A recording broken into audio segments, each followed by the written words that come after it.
咗 Magos 嘅本體之外，我哋仲會附贈一條充電線。撳開 Magos 身後嘅紅色撳掣，咁我哋就可以開啟 Magos 啦。記得喺開啟之前，我哋要先連好我哋嘅熱點。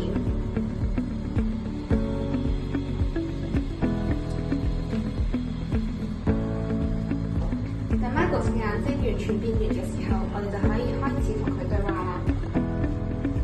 Magos， 香港11月14號嘅天氣如何？等佢嘅雙眼變成眨下眨下嘅微笑狀嘅時候，佢就係思考緊點樣去回答我哋嘅問題啦。呢個需要大概幾個鐘嘅時間。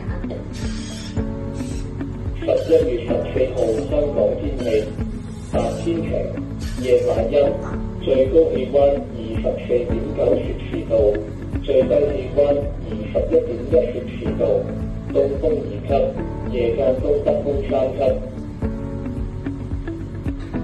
大家快啲一齊同屋企人或者係朋友嚟 enjoy Magos 啦！